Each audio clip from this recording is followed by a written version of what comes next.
Do you have flowering plants in your garden? If you also think flowering plants just adds beauty to your garden, then you have completely mistaken. Besides giving a beautiful look, they benefits us in many ways.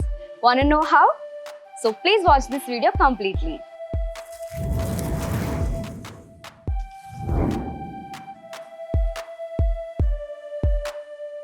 Hello viewers, welcome to Trust Basket. This is Indu Priya.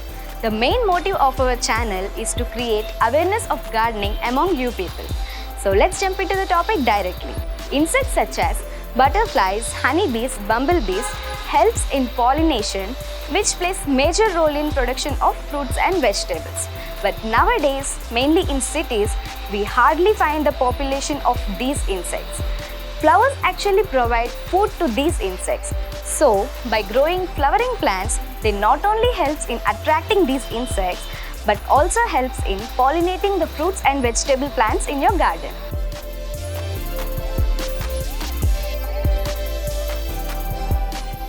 Let me explain you what is pollination. Like any other organism, flowers will also have male and female reproductive parts.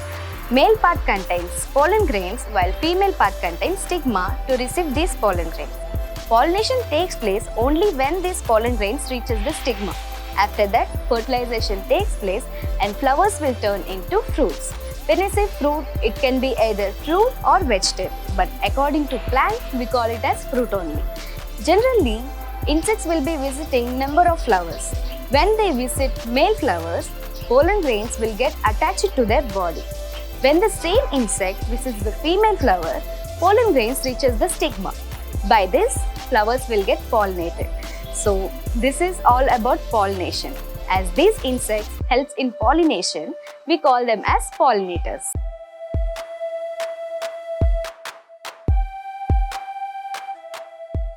Other than insects, wind-watered birds also helps in carrying pollen grains. But the success rate of pollination will be high only in the insect pollination. Let me explain you. Imagine there is a bunch of flowers in a stem, say 5 to 6. When wind blows, pollen grains will get transferred from male flower to female flower. But by this, hardly 2 to 3 flowers will get pollinated. But in case of insects, they have the super habit of visiting each and every flower in the bunch. By this, every flower will get pollinated and turns into fruit. So overall, we can say that insect pollination helps in increasing the production. In a research study, scientists left one group of plants for wind or water pollination and other group of plants for insect pollination. They noticed better size and better weight in the insect pollinator fruits. By this we can say insect pollination increases both quality and quantity of production. By this you might have understood, for better production we need good rate of pollination. For good rate of pollination we need good number of pollinators. So all we need to do is we should grow flowering plants in our garden. By this we can increase their population. So we know that flowers will attract the insect populations into our garden. But along with this, insects will also have some other requirements. If we fulfill those requirements, they find our garden more welcoming. So let's see what are all those requirements.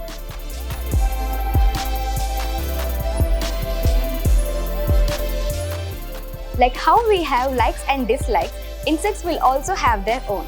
For example, butterflies likes bright color flowers. Moth, which is also a pollinator, likes white color flowers. When it comes to honeybees, they are more attractive to purple, blue, violet and yellow colors. So it will be better if we grow these kind of flowers in our garden. Other than this, we should also provide water access for them by placing stones higher than the water level. By this, insects can have water without getting drowned. And the other most important thing is we should always keep our garden free of chemical pesticides, especially insecticides, because these insecticides will not let our pollinators to come close to our plants. So yeah, these are some of the tips to make your garden pollinator friendly. There is a mutual relationship between the plants and the pollinators because here both of them are getting benefited. Plants are getting pollinated and pollinators getting food from them. But having flowers also benefits our garden in many ways. Let's see them one by one.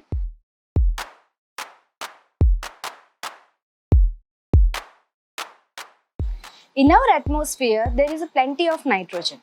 Nearly 78% of our atmospheric air contains only nitrogen. But still, plants cannot use this atmospheric nitrogen directly. That's why we usually supply nitrogen in the form of fertilizers artificially. But there are some bacteria which can fix this atmospheric nitrogen into the soil by having association with the roots of some set of plants. We call these plants as leguminous plants and this bacteria as nitrogen fixing bacteria.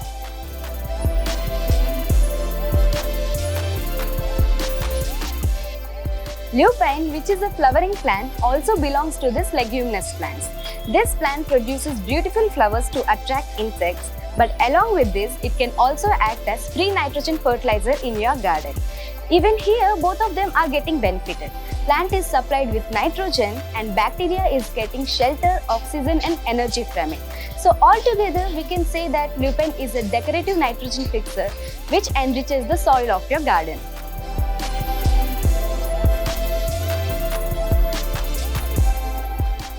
Sunflowers also helps in pest control in our garden. There are many insects which feeds on insect pests. We call these insects as predators. Ladybugs, big-eyed bugs, lacewings, trichogramma are some of the common predatory insects. These insects also feed on nectar, which is sugar-rich fluid present in flowering plants. So by growing flowers such as daisy, poppy, sunflower, caraway, lavender, we can attract these predatory insects to make our garden free of pests.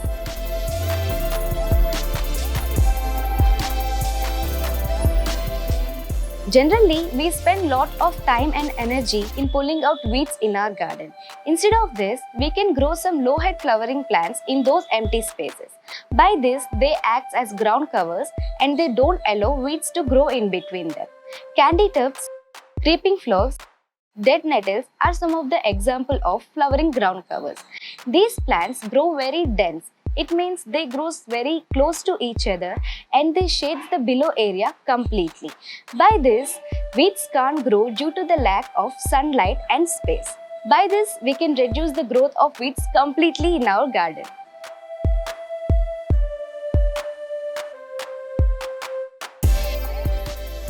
We can also use flowers as traps for garden pests. These flowers attract pests to feed on them and sacrifice themselves to protect other plants. That's why we call these plants as trap crops.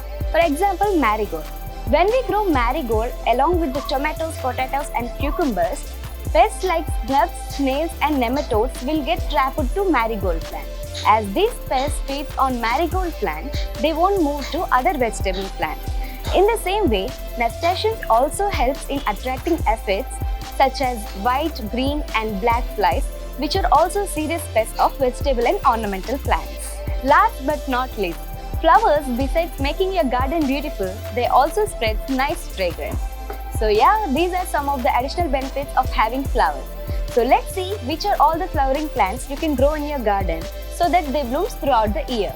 When a plant lives for more than 2 years or 2 growing seasons, we call them as perennial plants. It can be either 3, 4 or 10 years. It will be helpful if we grow this type of flowering plants in our garden.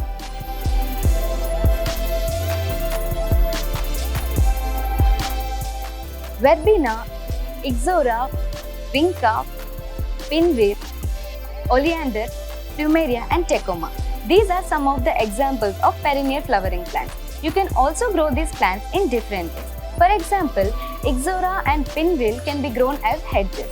It means you can grow these plants as fencing or boundaries. Believe me, these plants gives a perfect outline than any other wooden or metal fencing. In the other hand, you can grow Oleander, Tecoma and Plumeria as trees so that they blooms for many years and attracts pollinators continuously into your garden.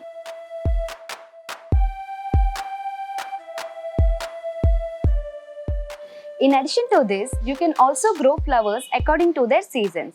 As summers are ahead, you can go for the sowing of marigold, chrysanthemum, rose, lilies, ginnia, phlox and hibiscus. As these flowers blooms in summer, we call them as summer flowering plants. You can sow them between February to March.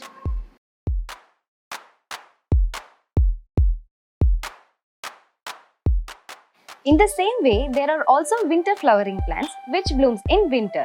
Cineraria, Clarkia, Calceonaria, Petunia, Sweet Williams, Impatiens. These are some of the highly recommended winter flowering plants which you can sow them in October to November.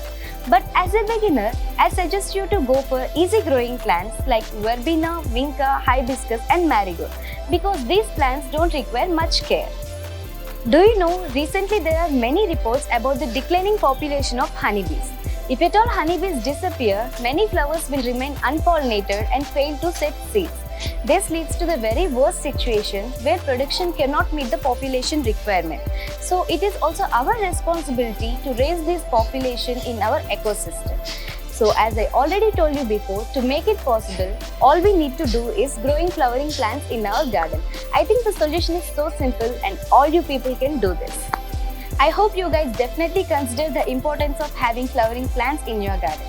So yeah, this is all about today's video. If you find this information useful, hit the like button and do subscribe to our channel. So let's meet in the next video. Until then, stay tuned to Trust Basket. Bye bye.